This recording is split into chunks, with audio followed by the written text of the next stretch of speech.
बार शेषनाग जी कैलाश पर्वत पे जा रहे थे, अपने मित्र से कह गए कि मेरे राज की देखभाल करना अगस्त जी से। अगस्त जी देखभाल कर रहे।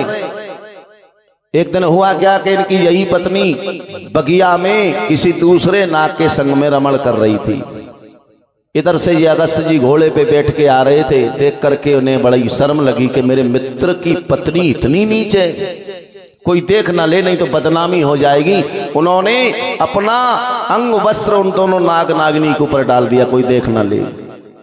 तब ये अलग अलग हुए तो देना चाह रहे थे, कोड़ा उस नाग में लग गया, उस नागिनी में। अब कोड़ा खा के चली तो गई, मन में सोच लिया कि आज इन्होंने मुझे देख लिया, अब पति शाम को आएंगे तो नमक मिर्च लगा के मुझे मरवा देंगे। सुत्रिया चरित्र करके लेट गई। पति आए, सबसे प्रिय रानी थी। बोले क्या हुआ, यहाँ क्यों पड़ी हो? बोले तुम्हारे मित्र जिन्हें तुम मित्र मानते हो बड़े बेकार हैं। बोले देखो मेरी दशा बिगाड़ दी, मेरे साथ में गलत व्यवहार किया, मैंने मना किया तो कोड़े मार मार के देखो मेरी पीठ में। बोले मेरा मित्र ऐसा नहीं कर सकता, पर त्रिया चरित्र के चक्कर में फंस गए। अगस्त को मारने शेषनाग चल दिए उनके घर। अगस्त जी अपने घर पहुंचे, सो रहे थे, पत्नी पैर दबा रही। अचानक उन्हें हंसी आ गई। पत्नी ने पूछा क्या हुआ, क्यों हंस गए? बोले नहीं वैसे ही। तब तक शेषनाग उनके जूते में छोटा सा रूप लेके बैठ गया कि उतर के नीचे आएंगे, क्योंकि असली नाग सैया पे नहीं चढ़ता। नीचे आएंगे तो मैं मार दूंगा इनको। पत्नी ने पूछा तुम्हें मेरी कसम है, बताओ बात क्या है? बोले बात कुछ नहीं है, मेरा मित्र मुझे राजपाट सौंप गया संभालना, और जिनसे मेरे मित्र इतना प्रेम करते हैं उनकी जो नागनी है बड़ी दुष्टनी है। पति के पीठ पीछे पराए नाग के संग में रमण कर रही, मैंने उसे देखा, देना तो चाह रहा था, नाग में कोड़ा वो लग गया नागनी में। मित्र आया होगा तो जाने क्या क्या नमक मिर्च मेरे प्रति भर रही होगी। शेषनाग ने सुन लिया, सोई निकल के हाथ जोड़ के पैर पकड़ लिया, आज ब्रह्म हत्या से मुझे बचा लिया, पर मैं उस दुष्टनी को छोड़ूंगा नहीं। अगस्त बोले एक वचन मुझे चाहिए। बोले क्या? कि उसे मारना नहीं। गए और अपनी उस नाग पत्नी को उन्होंने परित्याग कर दिया। रो रो करके उसने आत्महत्या कर ली। तब जाकर के लंका में रावण की बहन बन के आई। लक्ष्मण जी ने, जो शेषनाग थे, लक्ष्मण बन के आए, पर उनका प्रण था लक्ष्मण जी का कि इन्होंने मेरी नाक काटी थी उस जमाने में, चाहे मुझे कितने भी अवतार रखने पड़े बदला इससे अवश्य लूंगा।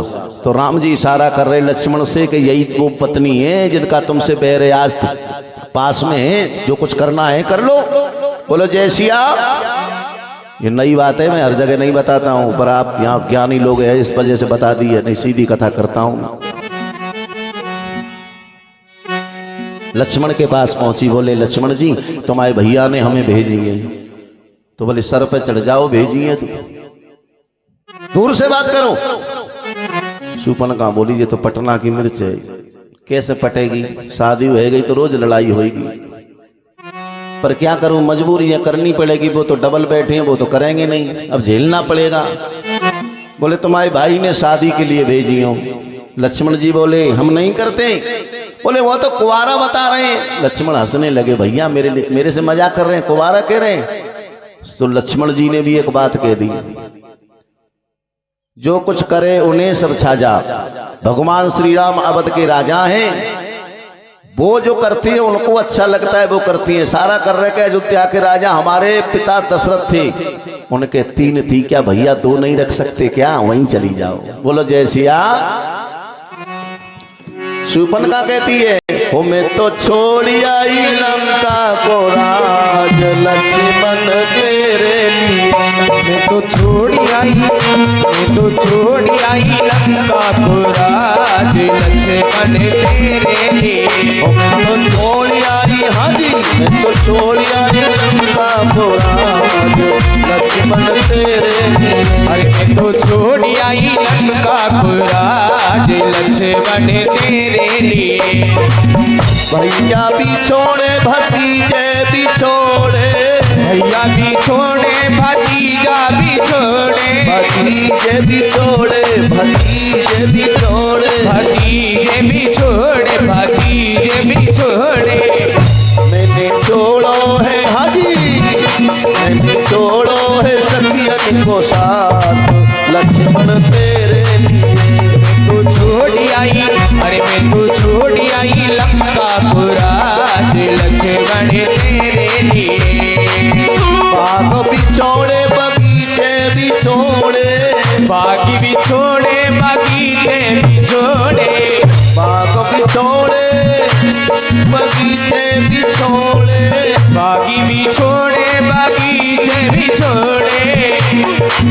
ओ मैंने छोड़ो कुटुंब परिवार, लक्ष्मण तेरे लिए। अरे मैं तू छोड़ आई लंकापुरा, लक्ष्मण तेरे लिए।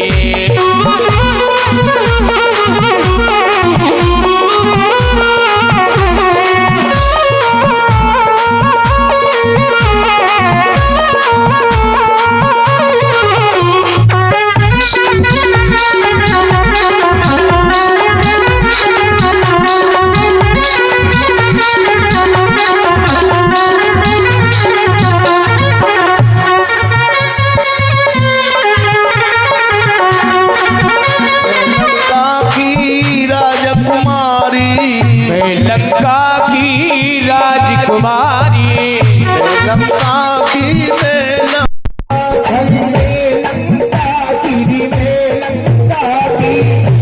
लंका की राजकुमारी, मैं लंका की राजकुमारी। तुम बन जाओ मेरे घर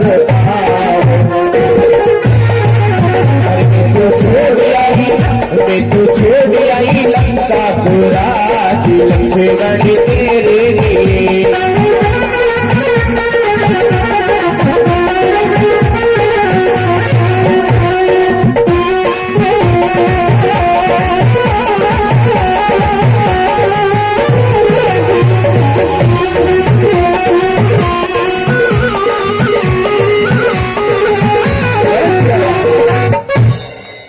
भैया क्षमा करना, आज का विराम थोड़ा नेक पीछे है। आज 4 से 4:30 भी बज सकते हैं, क्योंकि रामायण विराम के हिसाब पे चलती है। तो ये मत सोचना मैया आओ का उधर हमने तुम्हें रोज टाइम से छोड़ो 4 बजे। अब बिना विराम के हम लोग छुट्टी कर दें आपकी तो द्वेष होता है सुनने वालों पे, सुनाने वालों पे। आज सीता हरण तक कथा कहनी है, इसलिए जल्दी जल्दी कर तो हम जल्दी रहिए, तुम्हारे टाइम ना लगे। इसलिए टाइम कुछ लग जाए, घंटा आध घंटे इधर उधर, तो क्षमा करना। नहीं तो तुम चली जाओगे तो भी हमें, सब चले जाओ, हमें विराम वहीं करना पड़ेगा। आपको अगर परेशानी हो तो जा सकते हैं। लक्ष्मण जी कहने लगे, ए शूर्पणखा तेरे साथ वो शादी करेगा जो लज्जा को तिनके के समान तोड़ देगा। भाग यहां से। लौट करके राम जी के पास पहुंची, बोले महाराज मेरी ऐसे से नाई बनेगी, पटना की मिर्च रखो है, बात करने की तमीज याद नहीं, हर वक्त गुस्सा गुस्सा। मुझे तो तुम अच्छे लग रहे हो, हम तो दोनों बांट बांट के रह लेंगे, सीता के संग में हम तो दोनों रह लेंगे। राम जी ने मना कर दिया, अच्छा नहीं करोगे, ये तुम्हारे साथ में स्त्री है, इसके चक्कर में नहीं कर रहे हो, अभी लो 1 मिनट में इसका नाश्ता कर जाऊंगी, अकेले रह जाओगे तब तो करना पड़ेगा, सोई पाने अपनो बेकराल भेष बनाओ।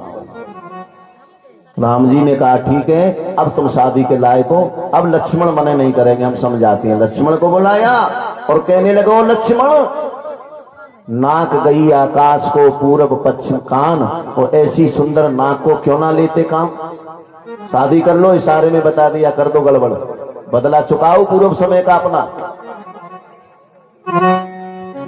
लक्ष्मण जी ने बैठाया, बोले बैठ जाओ, अब शादी करेंगे।